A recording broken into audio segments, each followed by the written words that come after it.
This radar display shows a faint, glowing yellow signature slipping through the morning fog.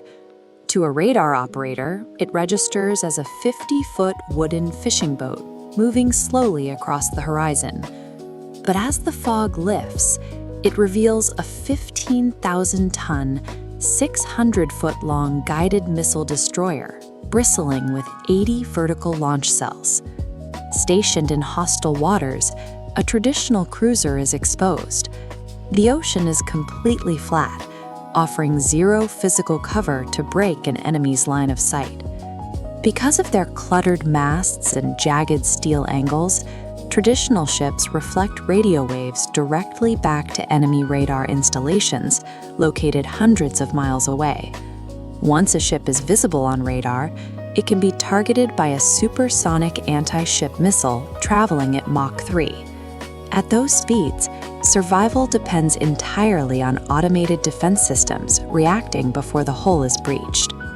Because being seen often results in instant destruction, naval engineers had to set aside a century of shipbuilding traditions. To make a skyscraper-sized ship invisible, they had to rebuild it from the ground up. Standard ship hulls flare outward, reflecting incoming radar waves directly back to create a massive signature.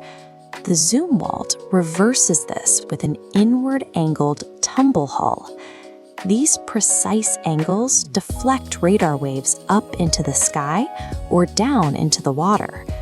To maintain this clean profile, engineers stripped the deck bare, removing all spinning radar dishes, exposed gun barrels, and messy antenna arrays from the exterior.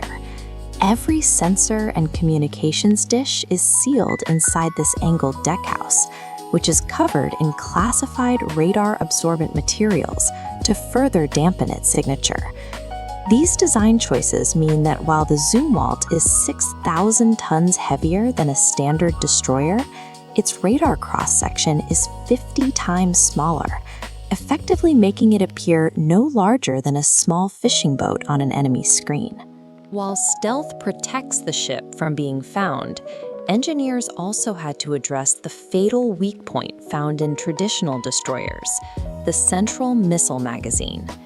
If missile tubes are clustered in the ship's center, a single direct hit can trigger a catastrophic detonation, destroying the vessel from the inside out. The Zumwalt solves this by utilizing a peripheral vertical launch system, moving the missile cells away from the ship's core. As seen in this schematic, the missile cells form a ring along the hull's extreme outer edge, acting as additional armor. If a missile detonates inside, the reinforced casing channels the explosion outward into the ocean, protecting the interior crew compartments. By rethinking where the most dangerous payload is stored, the Zumwalt turns its ammunition supply into a functional shield for the sailors on board. A standard destroyer requires over 300 sailors to manually manage its systems. The Zumwalt utilizes a ship-wide automated computing environment to handle these operations. This reduces the required manpower to roughly 147 sailors, less than half a traditional crew. This reduced crew allows the ship to operate more efficiently on extended deployments, maintaining its presence behind enemy lines with a smaller logistical footprint. While its stealth allows it to maneuver unnoticed, the Zumwalt is also designed to deliver a massive amount of power from the shadows. The ship is driven by two massive Rolls-Royce gas turbines, which generate a combined 78 megawatts of electricity.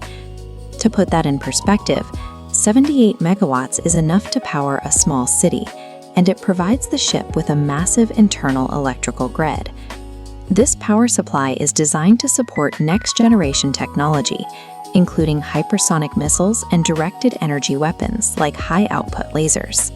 By combining this level of futuristic firepower with a minimal radar signature, the Zumwalt can move within striking range and engage targets before an enemy's radar-guided defenses even register its presence. To see more deep dives into the engineering behind modern military technology, subscribe to Heroes and Arsenals.